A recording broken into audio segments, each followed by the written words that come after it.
आदर्श शिक्षा निकेतन high school class 7। हम इतिहास का एक 4 लेसन तक कर चुके हैं। आज 5th लेसन करेंगे, शासक और इमारतें। यानी कि जो शासक थे उन्होंने किस तरह से अपनी इमारतें बनाई थी। आपने देखा होगा ताजमहल है, कुतुब मीनार है, लाल किले हैं, ठीक है, और भी बहुत से जो हैं स्मारक हैं वो किस तरह से बनाए गए थे और किसके शासकों ने बनाए थे। तो यहाँ पर ये पिक्चर देखिए, यहाँ पर ये कुतुब मीनार की ऊपर वाला हिस्सा है। कुतुब मीनार कहाँ पर है? कुतुब मीनार है दिल्ली में, ठीक है। तो इसका निर्माण किसने कराया, इसके कार्य को किसने पूरा किया, और जब इसमें टूट फूट हो गई थी तो इसकी इमारत को किसने बनाया।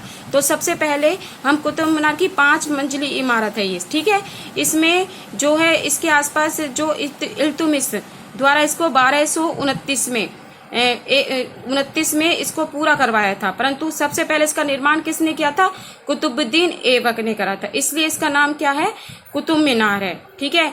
तो क्या हुआ था, इसके आंधी तूफान से कई बार भूकंप की वजह से ये नुकसानदायक भी हो गई थी, जिसे अलाउद्दीन खिलजी, मोहम्मद तुगलक, फिरोज शाह तुगलक तथा इब्राहिम लोधी, इन सबों ने इसकी मरम्मत करवाई थी। तो कुतुब मीनार के बारे में हम पढ़ेंगे।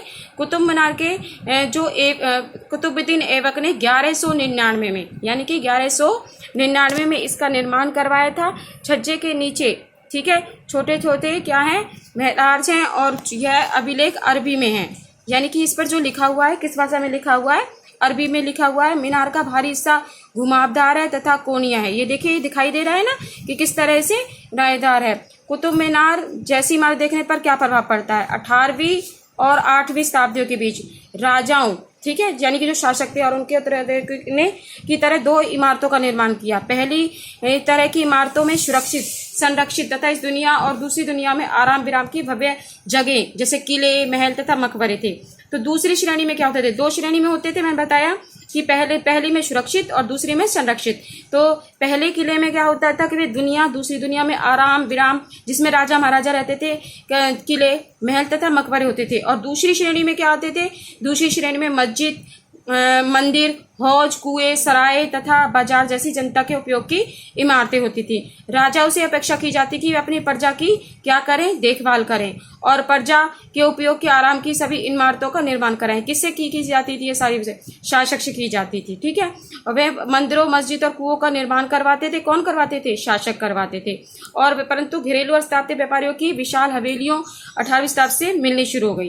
तो ये था कि ये कुतुब मीनार के बारे में मैंने थोड़ा बहुत बताया आपको। अब है अभियांत्रिक कौशल तथा निर्माण कार्य। तो स्मारकों से हमें उन्हें निर्माण में प्रयुक्त शिल्प विज्ञान का पता चलता है। छत का उदाहरण ही लीजिए। हम 4 दीवारों के आर पार की लकड़ी, सैतीरों अथवा पत्थर की पट्टियां रखकर छत बनाते हैं ना। आपने अपनी छत बनती हुई देखी होगी। अधिरचना वाले विशाल कक्ष का निर्माण करना चाहते हैं, ठीक है। 7वीं और 10वीं शताब्दी के मध्य, 7वीं यानी कि और 10वीं जो शताब्दी थी, उसमें जो भवनों में अधिक क्या होते थे? कमरे, दरवाजे और खिड़कियां बनने लग जाती थी। छत, दरवाजे और खिड़कियां भी 2 ऊर्ध्वाधर खंभों के आर पार बनाई जाती थी। इस वास्तुकला की शैली को क्या कहते थे? जब 2, जैसे यहाँ पर खंभा है, यहाँ पर खंभा है, बीच में खिड़कियां हैं, तो इस शैली को कहा जाता था अनुप्रस्थ टोड़ा निर्माण। क्या कहा जाता था? अनुप्रस्थ टोड़ा निर्माण। उसके बाद 8वीं से 13वीं शताब्दी के बीच मंदिर, मस्जिद और मकबरों तथा सीढ़ीदार कुओं से भवने क्या हुए थे? भवनों के निर्माण में शैली का प्रयोग हुआ था। समझ में आया? आगे देखिए, ये जैसे यहाँ पर दिखाएंगे,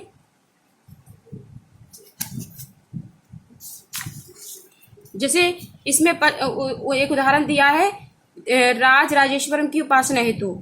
तो एक राजा का नाम है जो कि काफी मिलते। राजा ने इस तरह का नाम इसलिए रखा क्योंकि यह अपना मंगलकारी था और राजा स्वयं को ईश्वर के रूप में दिखाना चाहता था। कौन दिखाना चाहता था? राजा। तो धार्मिक अनुष्ठान के जरिए मंदिर में एक देवता तथा दूसरे का सम्मान करते थे, ठीक है। सब विशाल मंदिरों का निर्माण राजाओं ने करवाया था।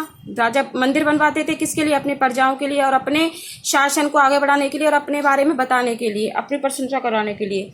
तो ये जिस प्रकार के राजकीय मंदिरों का निर्माण हुआ, वहाँ देवताओं की उपासना की जाती थी। देवताओं के न्यायप्रिय शासन को पृथ्वी पर ला दिया जाता था। अब पढ़ेंगे कि मुसलमानों के लिए, जैसे मुसलमान हैं, तो सबसे पहले हम पढ़ेंगे कि भाई किबला किसे कहते हैं, ठीक है। मुसलमानों में किबला किसे कहा जाता है? किबला कहा जाता है कि जब मुसलमान मक्का की तरफ, जहां पर इनकी मक्का मदीना है ना, उसकी तरफ मुंह करके अपनी जो नमाज पढ़ते हैं उसको कहा जाता है किबला। क्या कहा जाता है? किबला। मुसलमान सुल्तान तथा बादशाह स्वयं को भगवान के अवसर होने का दावा करते थे। कौन? जो मुसलमान जो सुल्तान होते थे वे अपने आप को क्या कहते कि वो भगवान के अवतार हैं। तो वो इस बात का दावा करते थे कि हम ही भगवान हैं। और वह सुल्तान को वर्णन अल्लाह की परछाई के रूप में करते थे। दिल्ली की एक मस्जिद में अभिलेख मिला है कि अल्लाह ने अलाउद्दीन शासक को इसलिए चुना था। ये किसमें मिला है? उसमें मिला है अलाउद्दीन को क्यों चुना गया था कि भाई इसमें बताया था कि वो सबसे महान विधिकर्ता और अल्लाह स्वयं ही है। ठीक है। इसमें क्या था कि भाई सत्ता में प्रत्येक राजवंश के राजा ने शासक होने के नैतिक अधिकार और जोर डाला। उपासना के सिद्धांतों के निर्माण में तेजी बताई। व्यापक समझ यह थी कि न्यायप्रिय राजा का राज ऐसा होगा कि जहाँ खुशहाली होगी, जहाँ पर्याप्त वर्षा होगी। इसी होजो ये है, जैसे कि आपने स्वर्ण मंदिर देखो, ये स्वर्ण मंदिर दिखाई दे रहा है, जहाँ पर मंदिरों के आसपास जलाशयों का निर्माण किया जाता था कि जलाशय में किया जाता था और उन जलाशयों को निर्माण बहुमूल्य पानी उपलब्ध कराने के कार्य की प्रशंसा की गई है। सुल्तान इल्तुतमिश ने क्या करा था?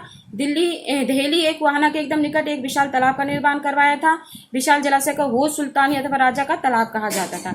इस तरह कोई भी मस्जिद या मंदिर हो तो वहां पर पानियों का निर्माण किया जाता था।